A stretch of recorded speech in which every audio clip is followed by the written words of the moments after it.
Sunshine Hospital was a beacon of hope in the bustling city. Its reputation for excellent care and a welcoming environment made it the first choice for many families. The maternity ward, in particular, was a place of joy. The cries of newborns filled the air, accompanied by the laughter of parents celebrating new life. Every staff member worked tirelessly, but one nurse stood out, Grace. Nurse Grace was admired for her dedication. She had a gentle touch, always knew how to calm a crying baby, and never hesitated to stay late when needed.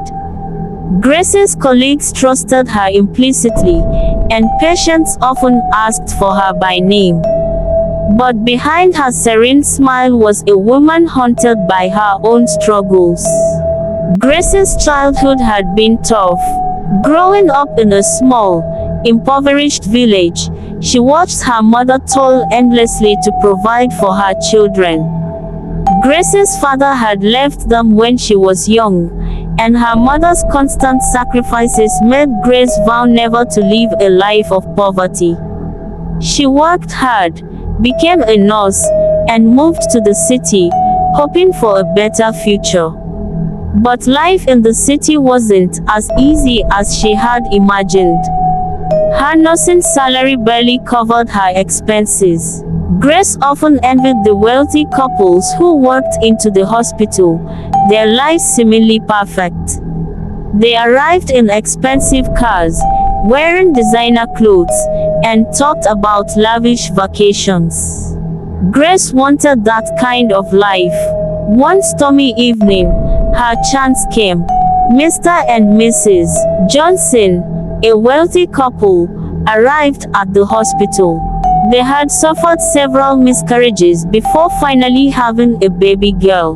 But they were desperate for a boy to carry on the family name. "We'll pay you whatever you want," Mrs. Johnson whispered to Grace. "Just give us a baby boy." Grace was horrified at first. The idea of switching babies felt monstrous. But the Johnsons were persistent. They handed her an envelope filled with cash. It was more money than Grace had ever seen in her life.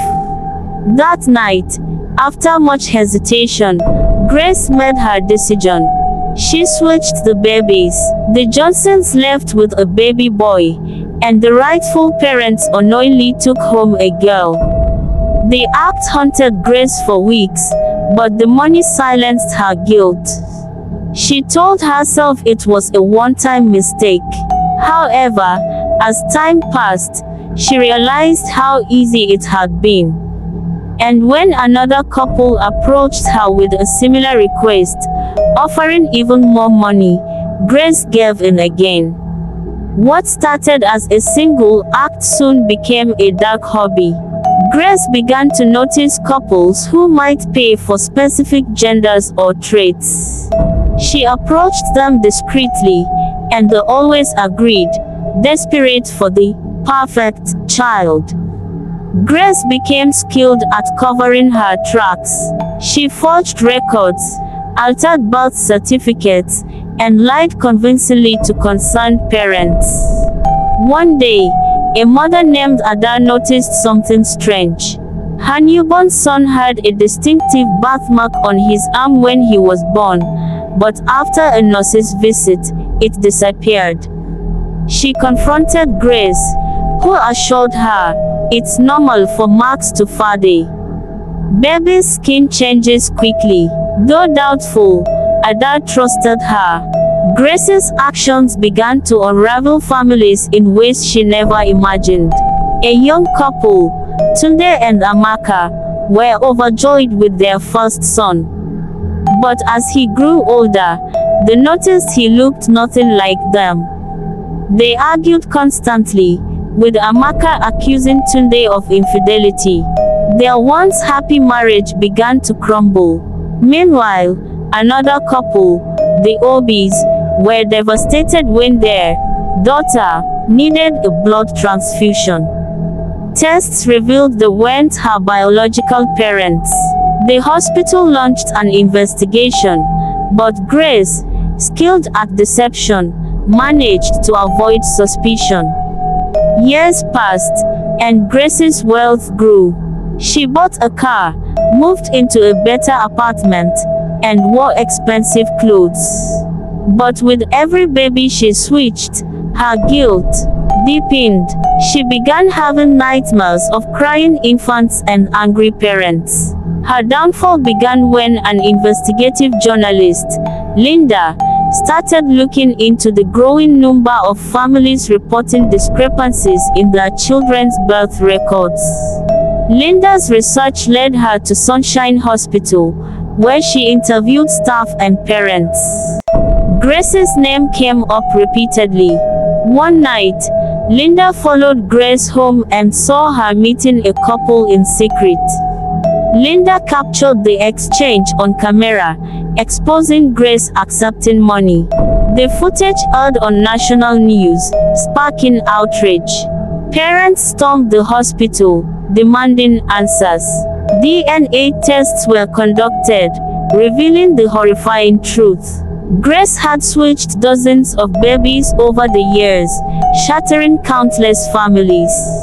Mothers wept, fathers shouted, and children were caught in the chaos of discovering their true identities. Grace was arrested, her once admired reputation in ruins. The trial was highly publicized, with families testifying about the pain she had caused. Grace tried to defend herself, claiming she had only been helping desperate parents. But the court showed no mercy. She was sentenced to a long prison term. Even in prison, Grace couldn't escape the consequences of her actions. She received letters from the families she had hurt, each one a painful reminder of the lives she had destroyed. Her wealth was confiscated, and her name became synonymous with betrayal. The families struggled to rebuild their lives. Some children bonded with their biological parents, while others refused to leave the families who had raised them.